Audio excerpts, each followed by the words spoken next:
Selamat malam sahabat GPB dimanapun berada. Senang berjumpa pada malam hari ini dengan saya, Pendeta Sonia Mediarto Sitania Pesi, Ketua Majelis Jemaat dari GPB Jemaat Pasar Minggu di Jakarta Selatan. Sahabat GPB, kita akan membaca dan merenungkan kebenaran firman Tuhan yang akan dibaca dari Injil Lukas pasal 24 ayat 36 sampai ayat yang ke-40. Terlebih dahulu, mari kita berdoa. Ya Bapa di dalam surga, kami sungguh mengucapkan syukur karena kasih dan penyertaan Tuhan yang setia kepada kami. Engkau telah membimbing dan menyertai kami di sepanjang hari-hari karya dan pelayanan kami. Dan malam hari ini sebelum kami beristirahat, kami kembali akan membaca dan mendengarkan sabda Tuhan. Berkenan Engkau mengurapi kami dengan Roh-Mu yang kudus, supaya kebenaran firman Tuhan ini menjadi nyata dalam seluruh perilaku kami, dimanapun Tuhan mengutus kami untuk berkarya, untuk bekerja, dan teristimewa untuk melayani Tuhan. Inilah doa dan permohonan kami ya Tuhan, hanya di dalam nama Yesus kami berdoa. Amin. Bacaan kita pada malam hari ini terambil dari Injil Lukas pasalnya yang ke-24, ayat 36 hingga ayatnya yang ke-40 yang menyatakan kepada kita. Dan sementara mereka bercakap-cakap tentang hal-hal itu, Yesus tiba-tiba berdiri di tengah-tengah mereka dan berkata kepada mereka, "Damai sejahtera bagi kamu."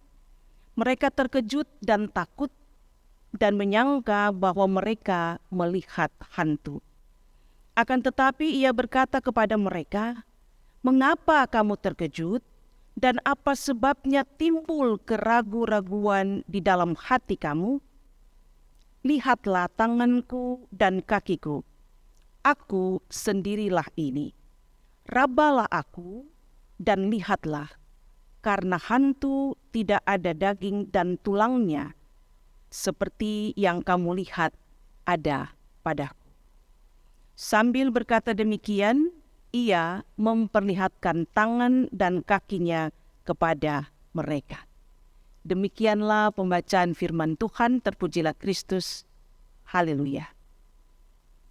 Saudara-saudara yang diberkati oleh Tuhan kita Yesus Kristus, peristiwa kebangkitan Kristus dan penampakan Kristus kepada kedua murid dalam perjalanan ke Emmaus masih menyisakan ketidakpercayaan dan keraguan-raguan para murid tentang kisah kebangkitan dan kehadiran Kristus di antara mereka.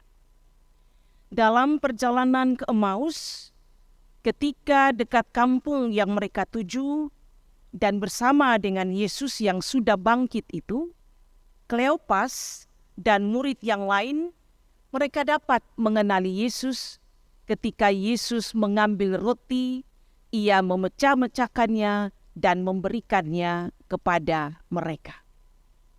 Pada saat itulah mata mereka terbuka dan mereka mengenal Yesus yang berjalan dengan mereka di jalan ke Emmaus. Bagian bacaan yang kita tadi baca adalah kelanjutan dari ayat-ayat sebelumnya dan teristimewa tentang perjalanan Yesus bersama dengan kedua murid ke Emmaus. Peristiwa ini, saudara-saudara yang diberkati oleh Tuhan, merupakan perjumpaan yang sekaligus menggembirakan, tetapi juga memunculkan keraguan ketika mereka, Kleopas dan murid yang lain, kembali ke Yerusalem dan bercerita kepada murid-murid yang lain. Masih ada keraguan, masih ada ketidakpercayaan bahwa Yesus yang bangkit itu, yang berjalan bersama-sama dengan mereka, adalah guru mereka. Itulah sebabnya saudara-saudara, di ayat yang ke-36, ketika mereka sedang mempercakapkan peristiwa perjalanan bersama dengan Yesus ke Emmaus, tiba-tiba Yesus berada di antara mereka. Mereka terkejut, tetapi juga sekaligus takut. Perjumpaan Yesus dengan mereka diawali dengan salam yang disampaikan kepada mereka di ayat yang ke-36. Damai sejahtera bagi kamu. Saudara-saudara, perjumpaan ini bukan saja membuat mereka gembira, tetapi pada hakikatnya mereka terkejut dan bahkan ketakutan. Mereka tidak menyangka bahwa Yesus yang bangkit itu sudah berada bersama-sama dengan mereka saat itu. Mereka mengira bahwa yang hadir tiba-tiba itu adalah hantu. Untuk menghapus keraguan mereka, ketakutan mereka, di ayatnya yang ke-39, Yesus berkata kepada mereka, "Lihatlah tanganku dan kakiku, aku sendirilah ini. Rabalah aku dan lihatlah, karena hantu tidak ada daging dan tulangnya seperti yang kamu lihat ada padaku." Saudara-saudara yang diberkati oleh Tuhan, keraguan-raguan itu ingin menandakan kepada para murid bahwa yang berdiri di depan mereka itu adalah Kristus. Ia menunjukkan tangannya bekas paku. Ia juga menunjukkan kakinya bekas paku. Supaya apa? Supaya mereka benar-benar merasakan, benar-benar mengetahui bahwa yang berdiri di depan mereka bukanlah hantu, tetapi Yesus sendiri. Dengan perkataan lain, ketika dia hendak menunjukkan tangan dan kakinya, Yesus seakan-akan mau mengatakan, "Akulah sungguh-sungguh Yesus yang disalibkan itu. Aku sudah bangkit." Saudara-saudara, di ayat 39b dapat dimengerti dengan sangat sederhana, kalau kamu takut bahwa matamu memperdayakan kamu, marilah pegang aku, pegang tanganku dan rabalah kakiku. Aku adalah Yesus yang bangkit itu dan bukan hantu. Nah, saudara-saudara, apa yang Lukas ceritakan pada ayat 40 ini hendak menegaskan kepada kita semua bahwa Yesus sungguh-sungguh bangkit dan ia sekarang berada di antara para murid Yesus. Sahabat GPIB yang diberkati oleh Tuhan, penampakan Yesus setelah kebangkitan kepada para murid-muridnya, baik pertama-tama kepada para perempuan di sekitar kubur Yesus, kepada Petrus, kepada 2 orang yang berjalan ke Emmaus, dan kepada murid-murid yang lain tanpa Thomas, dan juga penampakan bersama murid-murid dengan Thomas, dan murid-murid yang lain memberikan kesan bahwa mereka semua tidak langsung percaya bahwa guru mereka yang adalah Yesus itu sudah bangkit dan yang memperhatikan dan memberikan salam damai sejahtera sebagai tanda bahwa Yesus benar-benar sudah bangkit. Kepercayaan yang ada dalam diri para murid-murid tersebut tentang keraguan-keraguan mereka tentang Yesus yang bangkit itu perlahan-lahan menjadi tumbuh kepercayaan mereka. Bahwa apa yang selama ini mereka takutkan, apa yang selama ini mereka ragukan, tiba-tiba membuat hati mereka bersukacita, bergembira, karena Yesus ada bersama-sama dengan mereka. Itulah sebabnya saudara-saudara yang diberkati oleh Tuhan, kalau membaca kitab Injil ini, mulai dari Matius, Markus, Lukas, dan Yohanes, kita bisa melihat Yesus sampai berkali-kali menampakkan diri kepada murid-murid Yesus. Penampakan itu hendak menghapuskan keraguan mereka, kebimbangan mereka, ketidakpercayaan mereka. Sehingga penampakan itu membuat para murid perlahan-lahan menjadi percaya. Nah, saudara-saudara, kepercayaan para murid tentang kebangkitan Yesus memang diawali dengan ketidakpercayaan. Percaya mereka itu tumbuh perlahan-lahan. Justru pertumbuhan yang perlahan itu menjadikan iman mereka berakar dengan kuat. Hal itu nampak dalam kematangan sikap mereka dalam perkembangan waktu selanjutnya. Mereka inilah yang kemudian dengan tekun, dengan mantap memberitakan Injil Paskah selama beberapa tahun dan beberapa dasawarsa berikutnya. Apa yang menjadi refleksi kepada kita? Yang pertama, peristiwa kebangkitan Yesus bagi kita orang percaya membawa sebuah sejarah baru atau zaman baru di mana kita diberi pengharapan bahwa Injil itu adalah berita kesukaan mengenai suatu tatanan hidup yang baru, suatu era yang baru yang sudah diperkenalkan Yesus, yaitu pertobatan dan pembaruan serta kebebasan, keadilan, kebenaran, dan kesejahteraan. Itulah yang dinampakkan, itulah yang kemudian dilakukan oleh Yesus selama ia menjadi manusia. Karena kebangkitan itulah menimbulkan pengharapan tentang tata hidup yang baru, zaman yang baru, atau era yang baru, maka konsekuensinya kita menjadi resah bahwa tatanan hidup yang lama itu masih ada dalam hidup kita sampai hari ini. Kita resah sebab masih ada praktik-praktik ketidakadilan. Masih ada perilaku-perilaku ketidakbebasan. Perilaku-perilaku ketidakbenaran dan ketidaksejahteraan yang masih hidup di dalam masyarakat kita sekarang ini.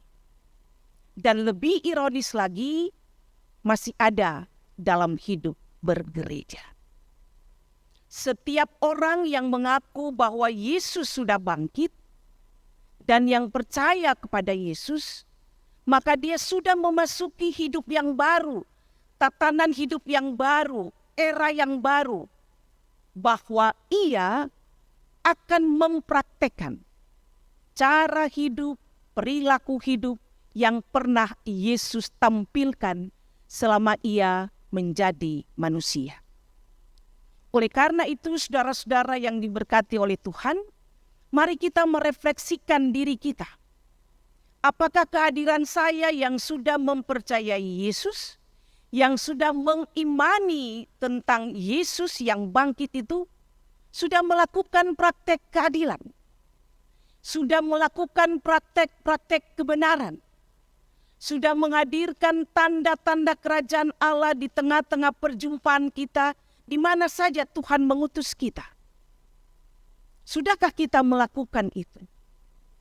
Karena setiap orang yang sudah percaya tentang kebangkitan Kristus dan yang mengimani Kristus, maka dia harus mau tidak mau memberlakukan tatanan hidup yang baru. tatanan hidup yang baru yang sudah diperkenalkan Yesus. Tetapi jika orang-orang yang sudah percaya kepada Kristus masih melakukan hal-hal yang tidak benar, yang tidak adil, menimbulkan pertengkaran, menimbulkan permusuhan, maka patut ditanya, apa yang menjadi pengharapan mereka di dalam Kristus? Apa yang bisa mereka pelajari dalam perilaku-perilaku yang sudah dijalankan atau yang dipraktekkan oleh Yesus pada masa ia hidup? Marilah saudara-saudara yang diberkati oleh Tuhan, dimanapun Tuhan menempatkan saudara dan saya, bekerja di kantorkah, bekerja di masyarakatkah, atau bahkan di tengah-tengah pelayanan kita. Marilah kita berusaha untuk hidup dalam sebuah tatanan yang baru seperti yang telah diperlihatkan Yesus pada waktu ia menjadi manusia. Kiranya kebangkitan Kristus ini sungguh memotivasi kita yang telah percaya kepadanya untuk menampilkan dan memberlakukan hidup yang dipenuhi dengan keadilan, yang dipenuhi dengan damai sejahtera, pertobatan, pengampunan dalam seluruh keseharian hidup kita dan pelayanan kita. Tatanan hidup yang baru itu hanya dapat dilakukan ketika kita semua yang percaya kepada Kristus dengan sungguh-sungguh mau hidup selaras dengan Injil yang telah diberitakan. Tuhan memberkati kita dan memampukan kita menjadi pemberita-pemberita Injil dan juga perilaku-perilaku yang senantiasa menampilkan cara hidup Yesus di dunia ini. Tuhan memberkati kita. Amin. Sahabat GPB, mari kita berdoa. Ya Tuhan, Bapa di dalam surga, kami sungguh mengucapkan syukur dan berterima kasih kepada Tuhan bahwa Tuhan selalu menyapa kami dengan kebenaran-kebenaran firman-Mu yang mengajak kami, yang mengajar kami untuk senantiasa hidup berperilaku seperti Yesus. Terima kasih ya Tuhan Bapa di dalam surga. Kami bersyukur bahwa sepanjang hari ini Tuhan telah memberkati, Tuhan telah menyertai, dan Tuhan sungguh campur tangan dalam seluruh keseharian hidup kami, kerja kami, dan pelayanan kami. Terima kasih ya Bapa di dalam surga untuk tubuh yang sehat, untuk jasmani yang selalu terpelihara oleh karena kasih dan anugerah-Mu, dan kami boleh menikmati kebaikan-kebaikan Tuhan dalam seluruh karya pekerjaan kami dan pelayanan kami. Bapa yang Maha Baik, kami akan beristirahat malam. Tuhan kiranya menolong kami, Tuhan kiranya menjaga kami, menyertai kami dalam tidur sepanjang malam ini, agar esok hari dalam perkenanan Tuhan, kami boleh bangun dengan tubuh yang sehat, tubuh yang segar, dan kemudian melakukan segala aktivitas kami dalam pertolongan dan penyertaan Tuhan. Berkatilah hidup kami, berkatilah keluarga-keluarga kami, dan berkatilah karya dan pekerjaan kami. Dimanapun Tuhan mengutus kami untuk bekerja dan berkarya, biarlah kebenaran firman Tuhan yang boleh kami dengar pada malam hari ini memotivasi kami untuk melakukan kehendak Tuhan yang baik dan benar di tengah-tengah karya dan pekerjaan kami. Kami mengusahakan keadilan, kami mengusahakan damai dan sejahtera dan kebenaran Tuhan dalam seluruh kehidupan kami dari hari lepas hari. Supaya ketika kami melakukannya, maka di sanalah nama Tuhan dipermuliakan. Inilah doa dan permohonan kami Tuhan, hanya di dalam nama Yesus kami berdoa dan mengucap syukur. Amin. Demikian sahabat-sahabat GPIB, perjumpaan kita pada malam hari ini. Kiranya Tuhan memberkati istirahat kita dan esok hari kita bangun dengan kekuatan dan kesehatan yang baik. Selamat malam, Tuhan memberkati kita.